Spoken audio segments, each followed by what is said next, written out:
मुंबई में लगातार हो रही भारी बारिश के बीच बुधवार तड़के एक दर्दनाक हादसा सामने आया है। शहर के घाटकोपर इलाके में भूस्खलन के कारण पहाड़ का एक हिस्सा नीचे आ गिरा और उसकी चपेट में कई चौल आ गई।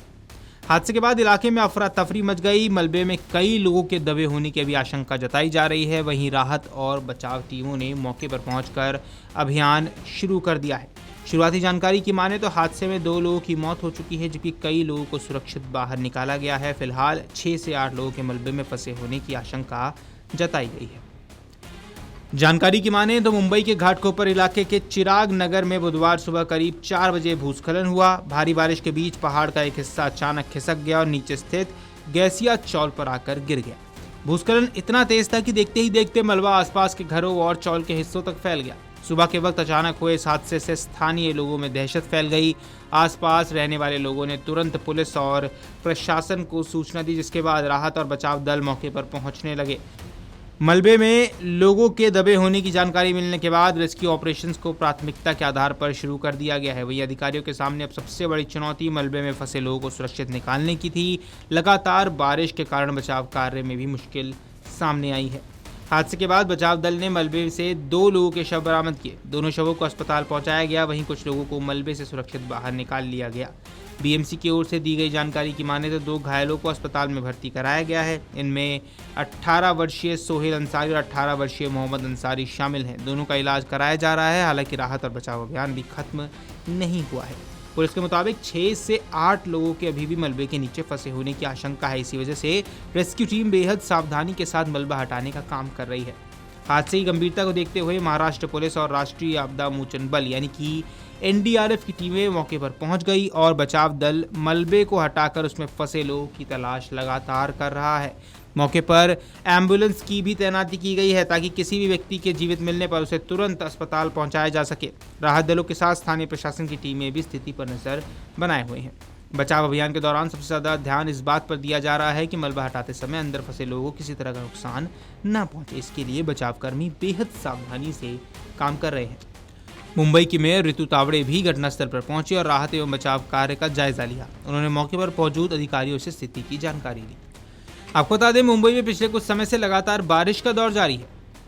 इसी भारी बारिश के बीच घाटकोपर में भूस्खलन की घटनाएं सामने आई हैं। शुरुआती तौर पर माना जा रहा है कि लगातार बारिश के कारण पहाड़ी हिस्से की मिट्टी कमजोर हुई और इसके बाद जमीन का एक बड़ा हिस्सा खिसक गया।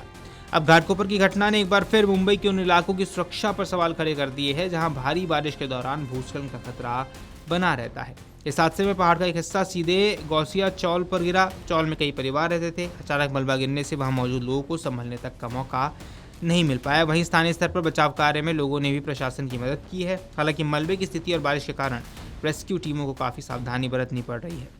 घाटकोपर पुलिस थाने के अशोकनगर एरिया में ये जो पहाड़ के नीचे जो हिल साइड के नीचे जो झोपड़पट्टी है, उसमें आज सुबह अर्ली मॉर्निंग 3-3:15 बजे के करीब बारिश ज़्यादा होने की वजह से लैंडस्लाइड हुआ है। और वो लैंडस्लाइड में अभी तक 2 शव हमको बरामद हुए हैं और 3-4 लोग अंदर फंसने की आशंका है।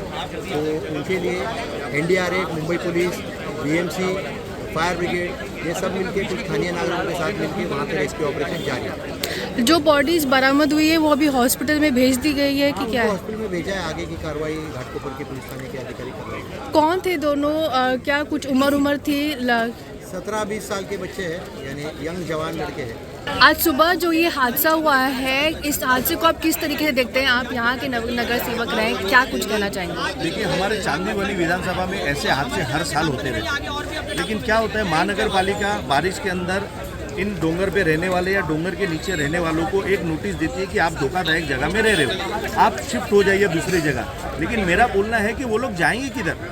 आप उनको कहाँ पर शिफ्टिंग तो कर नहीं रहे हो। हमारे यहाँ पर एचडीएल में कम से कम 15-20 सालों से हजारों घर खाली पड़े, ना वहाँ पर किसको भेजा जा रहा है। ऐसे लोगों को भी वहाँ पर शिफ्ट नहीं करते कि बारिश में आप लोग वहाँ चले जाइए। सिर्फ महानगर पालिका इनको नोटिस देती है और अपना काम कर लेती है। और ऐसे पहाड़ गिरते नेता लोग आएंगे, 5 लाख 10 लाख या हो सकता है इस बार 15 लाख भी दे सकते हैं। लेकिन 15 लाख देने से कोई परमानेंट सॉल्यूशन निकलेगा क्या? इसका परमानेंट सॉल्यूशन निकालना चाहिए। ये हमारी महाराष्ट्र नवनिर्माण सेना की मांग है। या डोंगर से इन्हें नीचे उतारिए, स्लम एरिया को डेवलप करिए, यहाँ पर उनको घर दीजिए, ये हमारी मांग रहेगी। अगर आप ये वीडियो YouTube पर देख रहे हैं तो हमारे चैनल को सब्सक्राइब कर बेल आइकन दबाएं और Facebook पर देख रहे हैं तो हमारे पेज को लाइक करें।